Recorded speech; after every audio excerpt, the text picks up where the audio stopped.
Messieurs, dames, tango ekoki.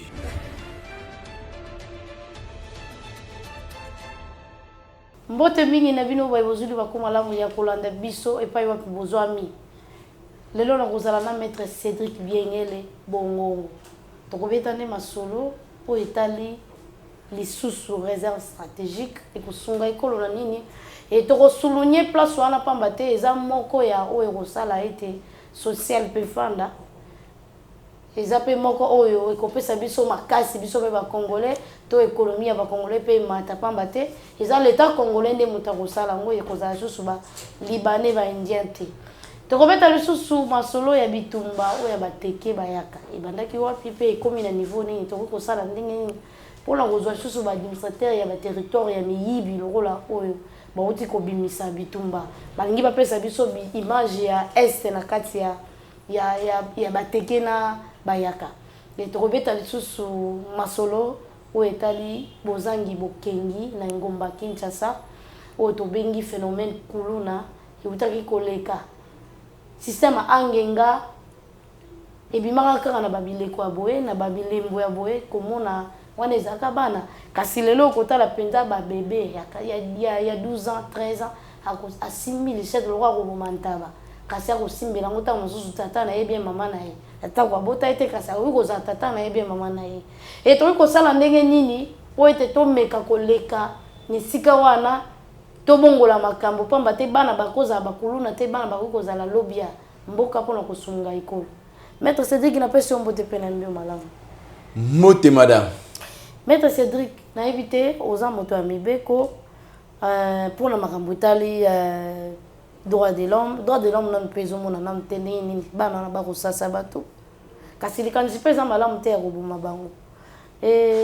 Moto azalaka ministre ya justice na elekwa Kabila apesaka biso posa ya kotia ata écart pamba te na makambo ya Kabila tolembaki yango tobanda koprefere tobeta miziki moto azalaki na epoka ya Kabila kasi azwaki likanisi ya kozwa bakuluna na kotia bango na angenga bakende na ikafela kasi lelo oyo ministre ya justice oyo aza sur place bo toyebi te eloko nini ezozangisa ye makoki ya komema bakuluna oyo bautaki kokanga 500 quelque kuluna ndeko Silvano Kasongo asali mpe mosala kitoko kokanga bango kasi mboka elobi ete makoki eza te mpo balobi prison eza ya kotonda bakasho eza ya kotonda balobi lisusu esika bakendaka na service national kuna mpe eza ya kotonda kasi soki bakende na angenga misolo eza te toyebi te ministre ya justice azalaka na projet moko te ya koprevenir déjà eloko songolo pakala suku ye tokoki kosala boni soki bakuluna oyo bakoya tokokanga mikolo oyo bakokota wapi mpo bango balobi ete etondi bazobanza nini to vivre kaka na insécurité na kati ngomba Kinshasa. Merci beaucoup madame. Je crois aborder question moko eza pertinente et ezali bongo ko toucher ba vie ya ba congolais et puis na ba kinois en particulier. Ngai nazali bongo mwana mboka maître Cédric Biengele Bongongo ndenge oti kobenga. Je suis juriste de formation et puis avocat praticien. Par rapport il y a question outil ko aborder. D'abord je viens par rapport à biloko ya bakuluna. Jusque-là, dans le code pénal congolais, il n'y a pas une infraction où avec nous on a combo ya kuluna. Ce n'est pas encore incorporé dans Namibé qu'on a biso. Donc, tokoki ko traduit mutu na justice te pour ba ke mutu wana asali kuluna non. Infraction nyonso ezaka na kombo na yango. Parce que principe ya droit et lobby, pas d'infraction, pas de peine, sans peine, sans infraction. Donc, eloko o nyonso eza inscrit Namibé kotokoki kobenga yango pe infraction te. Donc nous demandons aussi aux législateurs qu'il y a Namibé prochainement il faut qu'on adapte ce qu'on appelle normes juridiques na biso na réalité sociale. Donc quand il y a un comportement qui trouble l'ordre public, vous estimez que les comportements là présente certains éléments où qui inscrit en une infraction, il faut qu'on crée une base légale pour qu'on parce que c'est un phénomène actuellement qui touche presque toute la population. Sur le Tamboli na Kinshasa, presque dans le quartier nyonso, aujourd'hui criminalité est élevée, surtout dans la jeunesse. Vous verrez, il y a même des quartiers où les gens dorment à partir de 14h 17h pour na ba kuluna ezali ba comportement mo eux ils a vraiment bien te ko botola mama biloko ko botola ba na classe ne bazozonga ba saki na nzela. Il y a des fois quartier obo katsanga mbote pour na situ biso bato to utaka na changu. Je vous dis notre rayon là-bas criminalité de l'eau est commis très élevé. Outi koloba eloko moko olobi bato wana bakangaki bango bazai kotina bango na ngenga. Ces derniers temps on a supprimé ces systèmes. Vous savez na biso na mibeko tolobaka peine il faut revêtir ba caractéristique moko boy. Peine il faut ezala légal, ezala égal. Donc quand je dis légal, il y en a plusieurs disons qu'il faut ezala inscrit dans le code pénal, surtout dans le comment vous allez sanctionner comportement, comportement est écrit en infraction. Légal, égal, il faut appliquer un mot dans moto nyonso. À commettre infraction, il faut attendre et puis sanctionner comportement pour que et se revenir les sous-soutien dans la société. Et puis quand vous traduisez moto dans la justice, il faut qu'on prouve en haut. À des fois, je connais aussi la population. Quand vous traduisez, bateau to benga kabakuluna, le coup à départ déjà. Et le coup to fundi mutu. Ezali infraction te, combo na code pénal congolais eza inscrite. À des fois tous a défaut et à présenter ba preuve na biso devant la justice. Parce que en matière de justice pour que au fond na mutu ba kanga mutu, il faut ola kisa ba élément nyonso zali ko prouver culpabilité na kende kotel a commettre qui infraction X de côté la sala qui boye voilà le comportement affiché qui voilà ba geste o ya sala qui jusqu'à ce que ko convaincre ezali ko bongo ko zo conviction un juge a commencer un niveau ya ko condamner mutu wana. Raison pour laquelle vous verrez beaucoup de gens disent que la justice n'existe pas au Congo, kuluna bakanga qui est lobby batiki est. Donc ce n'est pas ezali pe fauti ya ba jijité, il y a avocat pété, mais il faut qu'il y ait une population. Donc il faut population en comme à la mesure. Quand moi dans le quartier au Kangi et Kassali Kuluna, il faut qu'il y ait une preuve voilà, pour brandir yango. Pour brandir yango. Non, la majorité zaka, la majorité ezaka. La majorité ezaka abandonné, la majorité ezaka abandonné. Et puis to comme na biloko ya RDC est ratifié. Accord rébellé à droit de l'homme parce que dans le droit de l'homme il faut qu'on protège plus qu'il moto à moto. Donc attends moto à sali mabé babi to benga la présomption d'innocence n'est pas dit que le corps va lié opinion publique et ça c'est ce qu'on appelle acclamer public balobi que non moyibi il faut tant boyer la justice pas condamner directement non il faut bayo cahier vous présenter ba preuve non il pas présenter moyen de défense naé jusqu'à ce que ba juge va ko sala mo sala na bango. Donc il y a un phénomène, il y a Kuluna, l'autre babi qui est photozone, il y a un système, Bokangi Bango, Botindi Bango, Nakanya Makasese, Kosala Bango, Boy. Oui, c'était une très bonne méthode. Mais cette méthode, ça demandait, il faut d'abord qu'on construise un espace où Batouana va kokende, parce que Batouana va Kanakana, il faut traiter Bango dignement. Et puis il faut le gouvernement mettre des moyens à disposition à Bango. Parce que vous savez, la peine a un caractère éducatif. La peine a un caractère intimidatrice. C'est-à-dire, tant que moto aïbi, tout moto commettre mbeba moko songolo, ce qui va punir, c'est juste pour empêcher que moto mususu lo basanini abandela yangote. Raison pour laquelle on dit que la peine a un caractère intimidatrice. Donc, c'est-à-dire, pour prévenir la société, au moins X a ça qui bikam songolo. Mukolo Y a comme ça là, il faut se retrouver le coup là X. Mais X au va condamner il faut quand même à vivre la condition mon corps et à la infra immédiate. Il faut quand même respecter. Nengi to mona qui par exemple mutu bakangiye batini na kanya makasese a produit l'osso, lobby a commis utile pour la société parce que on fait ce qu'on appelle la resocialisation. Après la peine, il faut mutu à réintégrer société. Donc ce que qui na comportement moi zaki ko freindre les lois, ils ont dit que mibeko tant abimi faut akoma personne moko modèle. Donc par rapport à sujet, s'il faudra commenter, tous nous sommes contre ce qui se passe actuellement, babilo ko la criminalité, autour benga ba phénomène kuluna. Là, je profite aussi occasion ya koyebi sa ba autorité. Ba koyebi sa autorité à tous les niveaux et surtout au bourgmestre Parce que actuellement beaucoup de bourgmestres cette situation est allée concerner Bangoté. Vous allez se rendre compte que dans le quartier, bourgmestre au lieu de s'impliquer dans le dossier wana, bango bazali wana ka pona ko percevoir bambongo ya ba marché, bazali wana ka pona ko futisa ba pauvre maman na biso na wenze ba ticket. Donc par rapport à la criminalité étali bangoté. Mais par contre, ça demande implication à tous. Dans le niveau de la société, dans le niveau de la quartier, quand vous constatez que par exemple tel mois, le chef du quartier, il faut dénoncer. Lorsqu'il y a des actes pareils, il faut d'abord un niveau à venir pour tout le chef de quartier en son tour, dossier à bon et commis même si il y a bourgmestre. Et puis les bourgmestres aussi, ils doivent aussi descendre. Comment faire? Parce que vous savez, c'est aujourd'hui un problème où ils allaient mettre vie à la population en danger. Parce que vous imaginez, moi j'ai une image ici, il y a un frère, Batine Lingaï, na 19 heures, 4e machette. Na 19 heures, à tel point que dans l'action image, quand même, ce sont des situations où ils allaient vraiment déplorables. Raison pour laquelle tous allez que même le général Kassongo, qui est patron de sécurité à la ville à Kinshasa, il faut s'impliquer. Il ne faut plus, comme un commerçant dans la tête, il y a gestion à la police et à la ville. Il doit aussi vraiment. Pour na mikolo, on a na bandai ko attaquer. Tant on comprend que les administration et la politique ne sont pas amsana ndingi singeliti. Non, administration et politique les allés animer na bato non, ne tié pas allés animateur et institution mo munene. Mais yeso ka si musala ya okanga déjà yelibino bandi wana.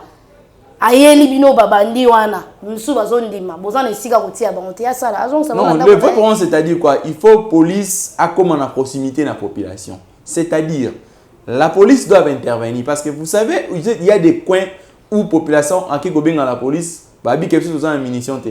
Babi quelque chose héros to commenter. Mais par contre la mission na bango ezali ko installer paix, hein, ko battre la population na bien na bango. Mais ceux qui yo muto ba tchaki yo kengi la mutu. Et comme le la sentinelle à lali. Bon, je ne voyais pas qu'il y a un danger madame. Parce que c'est Congo nano, ils ont un problème il y a makambo itali police. Bon, on a évité tant de choses comme ça. À part la Kinshasa, na matete, la police est en formation. FRDCT, la police. Bon, raison. Banda Kabila Zoa Bokonzi, ça combien de formations? Abimisi Beba outil formation dans la police. Bon, vous savez, madame, je ne voyais pas seulement Kabila. Ne voyais pas seulement Kabila. C'est un peu si nous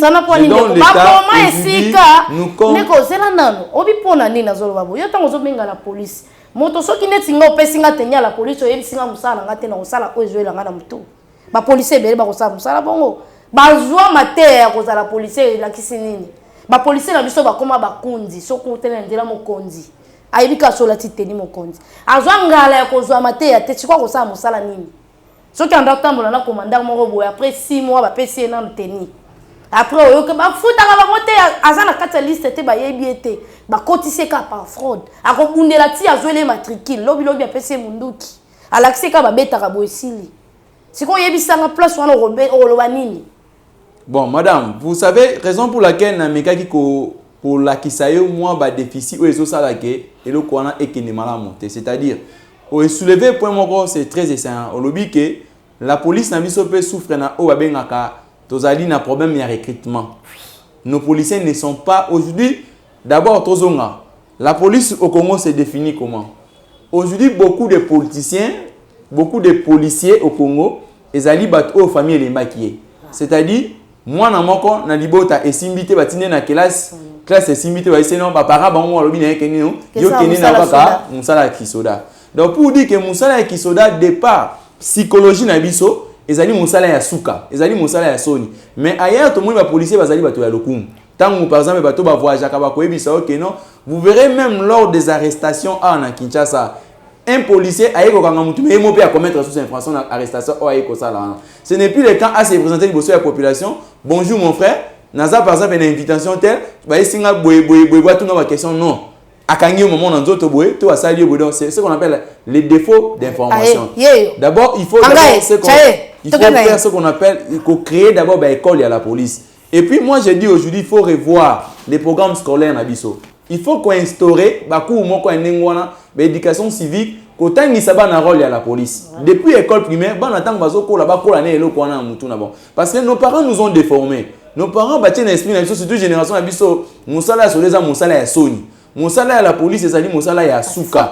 Donc l'état est capable de biso ndenge nini musala soda ezalaka fo ko za faute na bango. C'est ça la raison pour laquelle j'appelle il faut que ça va réforme moko ya ndenge wana na programme scolaire ko kotisa eloko wana bana batanga kayango etika la bakongo na mutu parce que vous verrez les policiers na kati sa famille moto soka moni akomi ko na charge ne azaki bandi na quartier soka moni bana bakomi ko mebele ndelo basani a commis policier. Il faut tout le monde la mentalité na ezali ko détruire mboka. Il faut toujours ko recruter. En des fois, je donne le cas aujourd'hui. Nous avons un problème d'emploi au Congo. Mais ça les alités. Pourquoi pas aujourd'hui avec les jeunes diplômés? Donc même dans l'école, pour recruter la police dans le niveau de l'école secondaire. L'école botine de soba na va présenter ambition. Tout le monde a cause à politicien. Tout le monde a cause à médecin. Tout le monde a cause à avocat. Nous avons cause à la police. Le bas commis par exemple général. La cause à la police. Le bas commis colonel. Mais sa question maintenant, il y a coupé sa sens na yelo quoi yango. Il y a kola qui sabango que voilà ezabo qui est quand même des formations pour nous permettre de faire l'intégration normale dans la police. Raison pour laquelle je vous ai dit madame. Je pense que la responsabilité est à partager. Même dans l'animateur, même le colonel. Pourquoi j'ai parlé de colonel Kasson? Parce que nous sentons absence totale dans la ville. Parce que vous savez, quand vous dans le genre de comportement, il faut faire ce qu'on appelle l'intimidation. Il faut quand même à toi, le chef est là, il est vraiment brave. Il est très actif, mais tout à l'heure qu'on a enregistré vraiment tes qui n'a pas. Non, maman,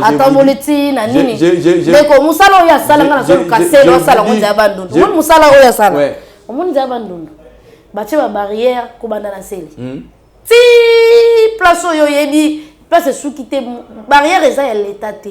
Donc muto se policier CP la cha barrière azo mbongo acha na poche. Musala o Sylvano ka songa sala mwa muki atambo na kecha kanya tamwa mdemi bani. Est-ce que ndeko aselo sala? Non, ndeko aselo ministre. Alobi kaka na télévision alobi o ba barrière eselo ngwe. Mais biso tozo mona ezo sala eza ka tisiko. Ministre aselo en tout cas ceux qui a kozwa chance ya kolanda biso. Aujourd'hui c'est une honte. Pourquoi tu as une honte? En tout cas, ceux qui m'ont conduit à payer confiance, bah payer au ministère à mon néné, au local intérieur. Les alités, côté kala, na bureau, au sali interview, au bikin ça mon sala non, on les a mon sala té. Il faut quand même au sala apport, mon au tikapé comme on a banal de la République. Oui. Aujourd'hui, nous sentons quand même silence, même de son côté. Les ministres, en tout cas, nous sommes tous de l'union sacrée, mais je vous dis que tous allez qu'on sentir riété. Au lieu de faire bien son travail, lui, il est derrière les gouverneurs. Au lieu de bien faire son travail, ils sont derrière les ministres provinciaux. Au lieu de suivre, on va toujours autant dans la province pour nous. Donc, je crois qu'ils doivent aider les chefs de l'État. Hein? Ils doivent vraiment aider les chefs à bien accomplir sa mission. Moi, je sais que les solo et la réserve stratégique est bénéfique pour la madame Wana, pour la population. Pambate. Likanisi mabe na Congo richesse mabe au régime tikela biso ya Kabili eza 10%. 10% est bien ya ba congolais bango moko bazo senga moto na 10%. Akoya ko engager ba congolais bazo senga 10% bona yebite na komituna. Est-ce que réserve stratégique bazo senga lisusu 10% pour être batia misolo batombola ngoto ndenge nini? Bon, madame, vous savez, moi je ne parlais pas trop des individus, mais je parlais plus.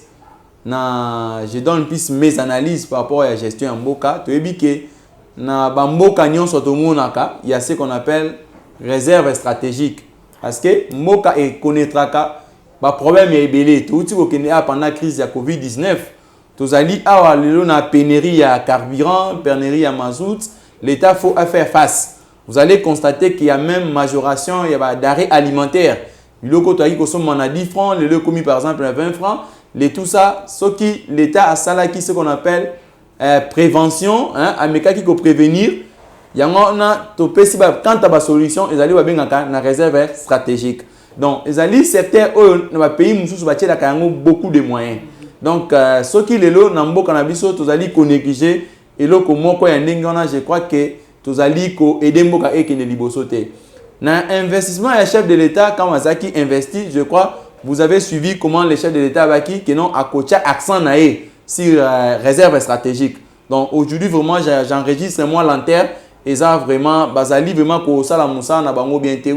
Ce n'est pas question de dire que chef ndemo ta réalisé mais alimentaire na bango peu. Il faut quand même je sais que na budget il y a bazaka doté na na moi budget na bango moko boy quand ba votaka budget annuellement, il faut quand même ezala respecter, ba doter bango ba moyen, ba sala musala pour na ko aider mboka ekende vraiment liboso.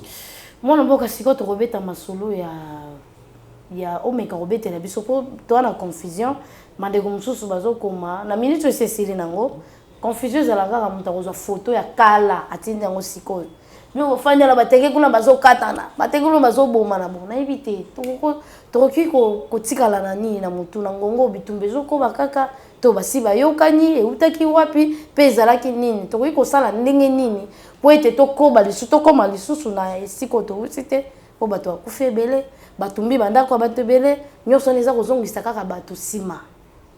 Merci beaucoup madame. Vous savez Mibeko Likondi constitution lobby que tout Congolais est libre de circuler et si kanyon so oya sepeli. Donc nga lokola nazali Congolais na ko décider le lona ke ne ko vivre na Mbandaka, na ko vivre na Mbandaka.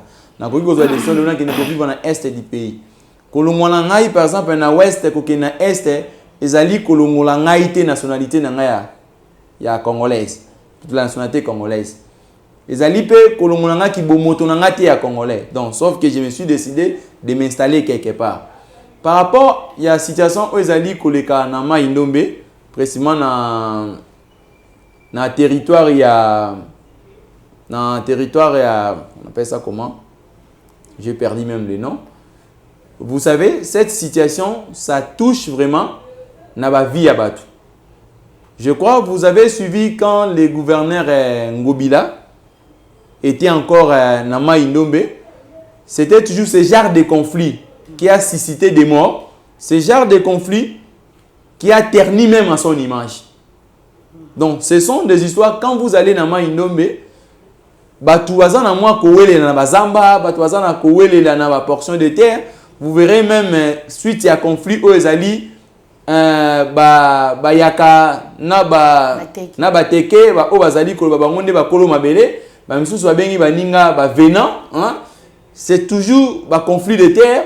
Donc, ce qui est à la base, na biloko wana. D'abord, j'appelle l'unité na bande konabiso ya Mai-Ndombe. Quel que soit les bayaka, quel que soit les bateke, tous, vous allez quoi appartenir. Vous avez un dénominateur commun qui est le Congo. Il faut d'abord éviter la divergence wana. Par rapport au gouvernement, tout le monde qui va diligenter qui action moko ya gouvernement, il y a une équipe où ils allaient qui pour sur place pour mettre fin na ba conflit wana parce que il y a aussi les chefs coutumiers andaki ko futi sa bande konabiso bayaka o bayaki ko s'installer wana ba taxe moko ezalaki sans nom, ce qui a aussi engendré les conflits. Je crois que biloko abongo il faut pas tolérer yango. Tous on est des Congolais, il faut aussi subir traitement moko égal. Oui, raison pour laquelle je vous ai aussi dit que non, vous savez, tous on a un animateur ni na otiko ba neto otiko condamné ba policier awa, les autres on appelle les sous na ba to bazali ko animer ce qu'on appelle entité territoriale décentralisée parce que mobe qu'on a vu sur le but qu'il faut organiser des élections même locales, ba chef du quartier, ba nani, il faut bazala ka éli. Mais étant donné que les autres comme un éternel bourgmestre, to comme un éternel commissaire de territoire, c'est ça les conséquences. C'est-à-dire ba to bazali sous redevable vis-à-vis de la population. Ba to ba commis redevable vis-à-vis de l'individu. Commissaire de territoire, vous verrez, pour pouvoir pour que eux soient sous-bassement, il faut avoir une bonne relation avec le chef coutumier, il faut asservir par exemple le gouverneur de la province. Cette histoire, ça ne crée pas vraiment le vrai développement. Il faut raison pour laquelle nous demandons aussi pour le chef de l'État, il faut organiser les élections à tous les niveaux pour permettre par exemple que Moutouba chef commissaire de territoire, on a pas comme à éli. Parce que ceux qui Moutazali éli, il y a certains actes à cause un peu contrôlés. Mais comme bango va comment va mettre, vous savez quand vous allez dans un village, vous verrez administrateur de territoire va comment le la RDC comment le bien 100 mètres. C'est-à-dire il peut faire tout ce qu'il veut, il peut décider, il peut même créer la taxe na yemoko et ça même définité, à qui même la mouki mabele, oui babi les sols et les sous-sols appartiennent à l'État. Sous-sol, sol, les alliés qui appartiennent à l'individu. L'État n'a pas un contrat de concession. C'est-à-dire quand au niveau de la portion à terre, il faut que les négociateurs fassent une demande de terre. au sengi batali que par exemple ceux qui terre on les a favorable à copie qu'on remettre ou exploiter on te donne. Mais allez-y voir ce que font nos chefs coutumiers. Ils vendent d'abord en désordre. Aujourd'hui, ils vendent 100 titres. Le bon moment qu'on va te 5 personnes. Demain, quand vous allez dans la cour des tribunaux, il y a pléthore. Au côté de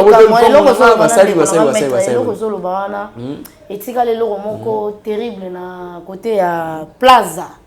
Ils ont la place Morona Yasomba, Kengo Adondo, Asomba Kutute. Kengo Adondo, Zonpa à la Mikandate. Le quoi Zarana Esugi na Sena Kuna, Zora Kozwa. À la Mikandate, mais à comment Kozang Sabato, Kimia Kuna. Place Nyonso, place Anase, place Nyonso Kosomba, Babenga quartier au Canada.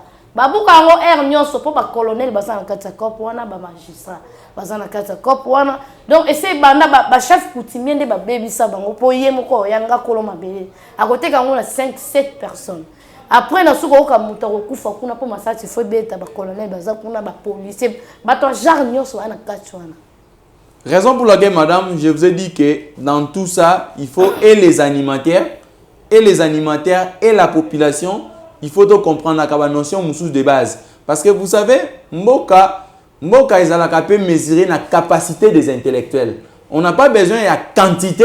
Il y a des gens qui aujourd'hui même au gratuité amène la quantité, mais il faut aussi savoir que gratuité n'est comme la qualité. Cette quantité a engendré même au sommet à l'institution belé en Mboka.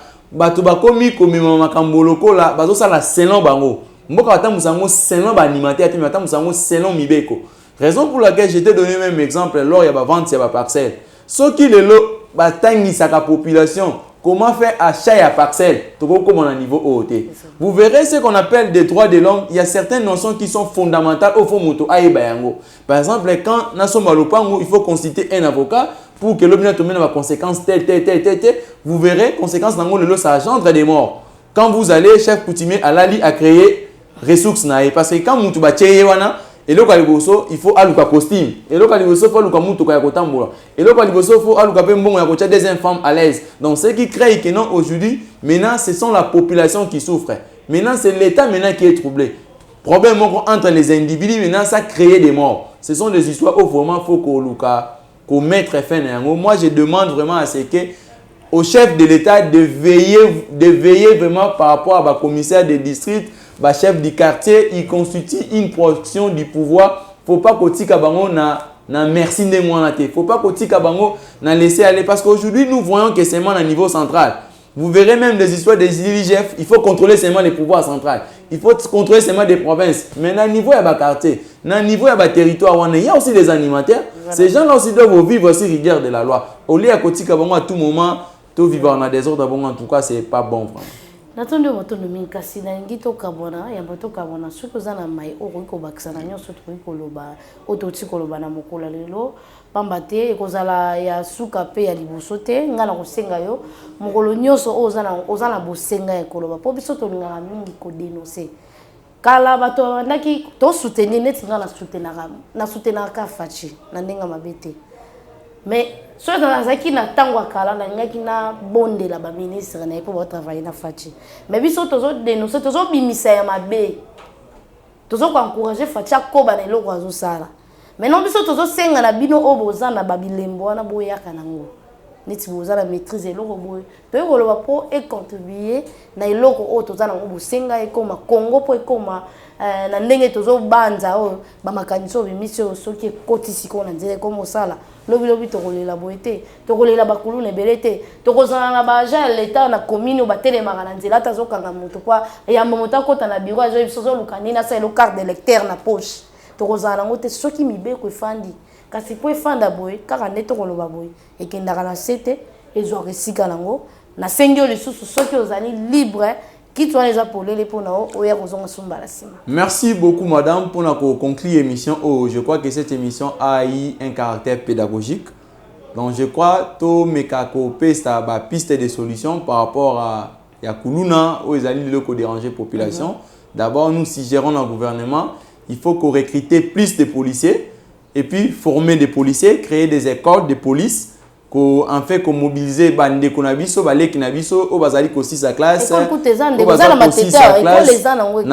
na âge ya 17 ans 18 ans ko la kisabango guana ya kosala la police et puis comme ça là ce qu'on appelle police à proximité. Il faut population à la proche dans la police pour éviter ce genre de il y a des agréments.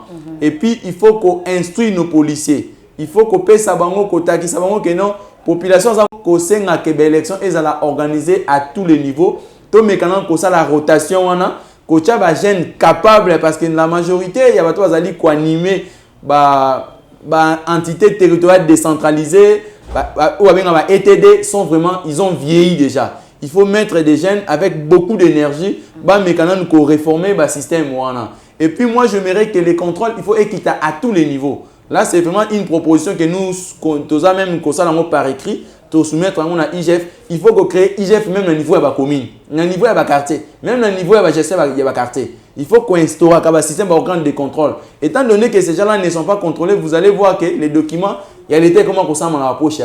Il faut quand même qu'on sécurise bilo kwa nyonso ezonga na caisse à l'État pour permettre à l'État parce que l'État a besoin des moyens. Nous sommes une économie malade. Il faut maintenant savoir comment canaliser pour faire face à la situation nyonso wana.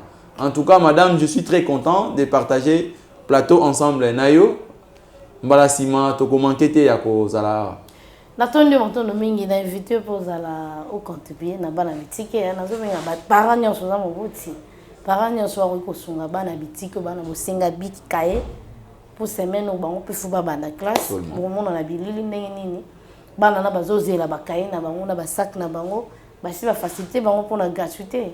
Ata ko lobi des quantité mais bango ma qualité malemba. To zela kaka. Natondi bino matondo mingi.